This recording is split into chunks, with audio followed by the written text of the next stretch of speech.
Hey, this is your buddy, Peace and Harmony. We are zooming in and focusing and taking on the issue, really, once again, of the narcissist pathological need for attention and a pathological sense of importance, coupled with a lack of empathy, and really sort of the impact that this experience creates for others.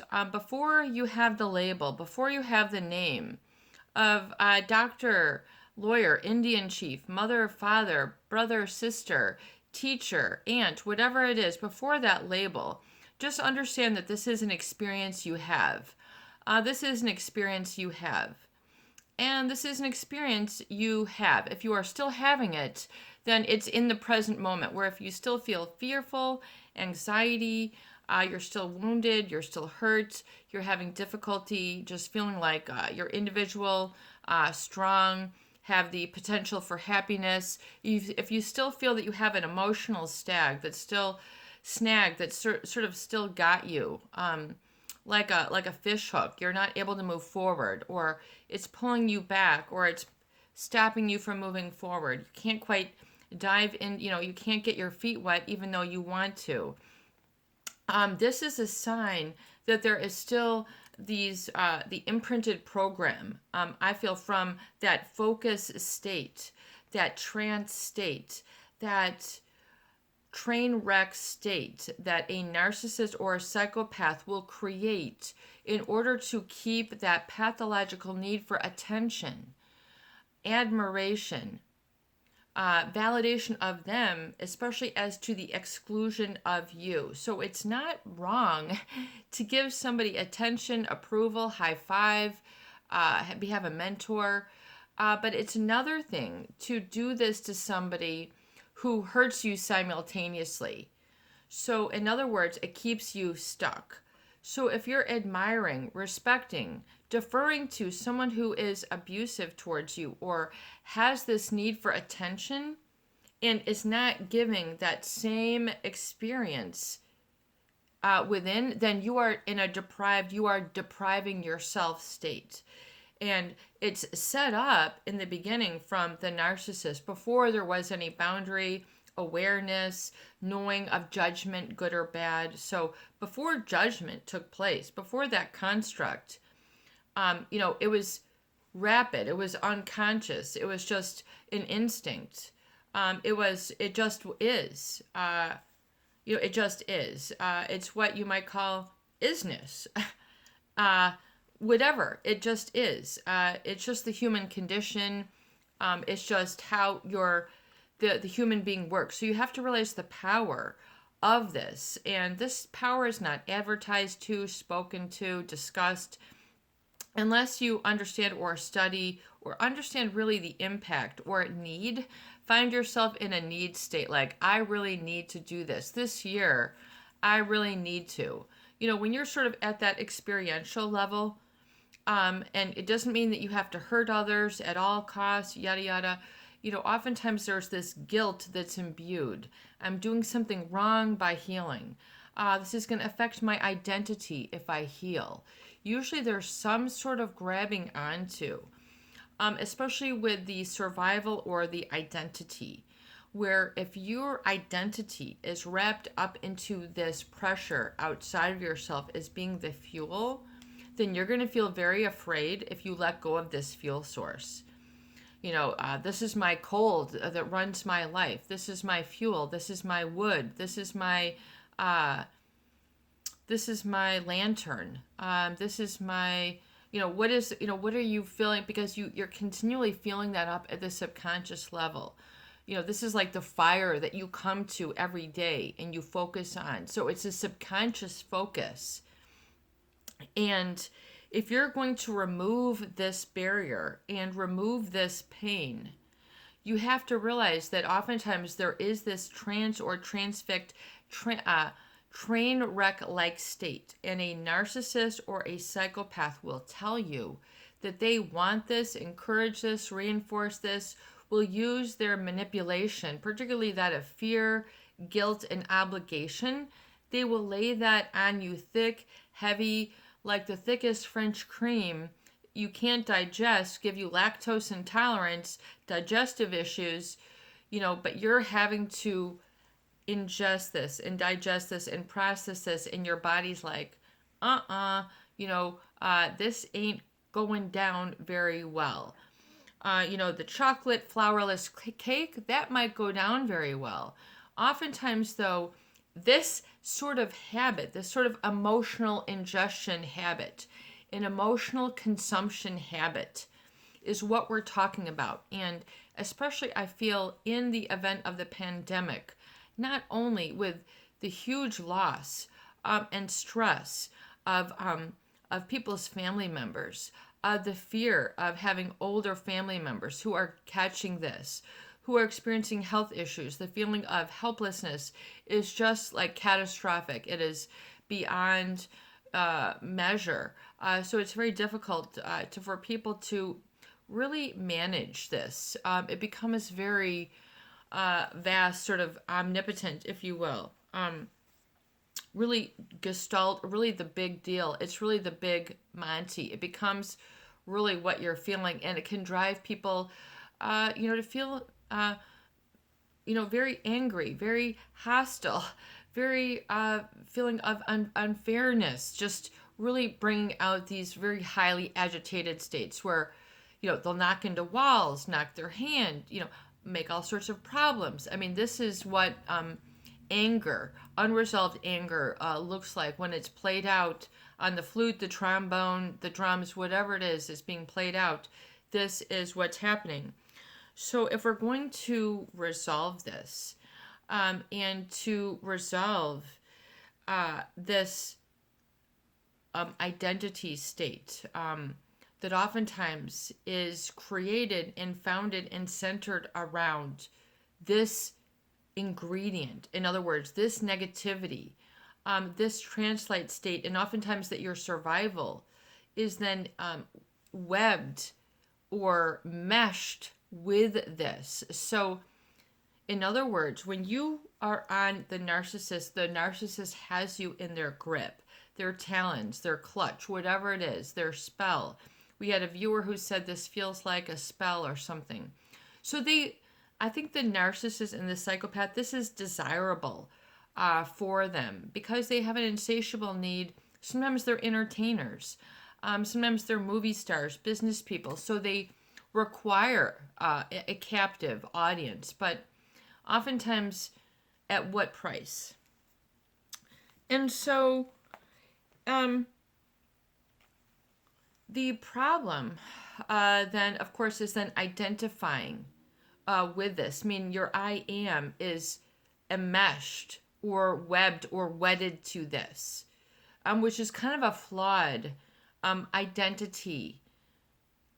Not a flawed identity, not an identity flaw, but it's an error of creating an I am out with an external sort of state, which is not intrinsic to your true instinct. So it begins to sort of set that whole compass awry.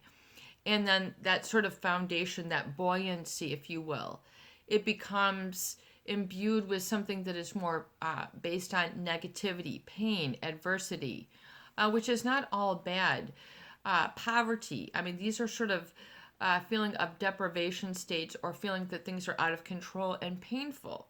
So there can be a lot of energy to this. So people might have had then a habit of reinforcing this emotional state. In other words,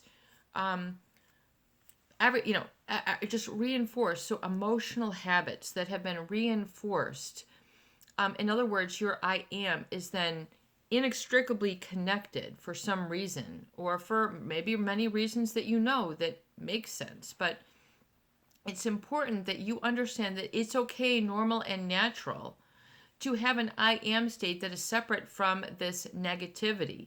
Like the narcissist, they will tell you that they try to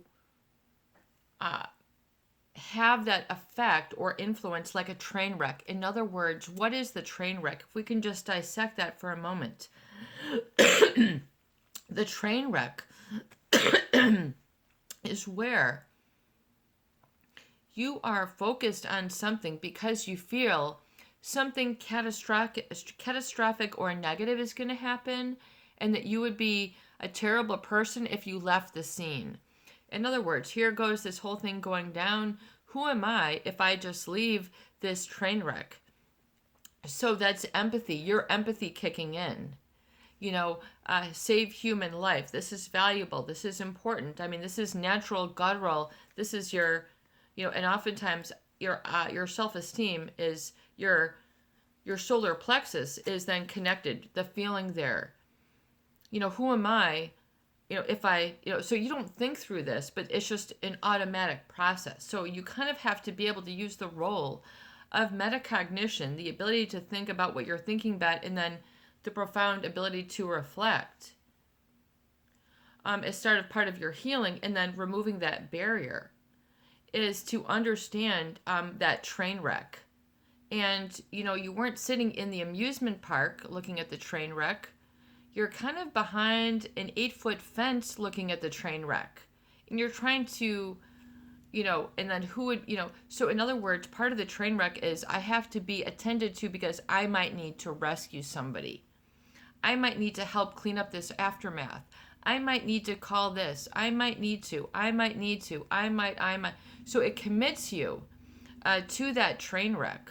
I feel that that's part of the trauma bond, is that you, as a human being with empathy, you might need to go there and call, whatever it is, the 911, the help, the fire, the police, so do you see how you might need to be there? So you kind of are like, well, this is my post. I'm kind of like posted here, and so you have, it becomes a have to. It doesn't become an element of choice when you're dealing with that subconscious.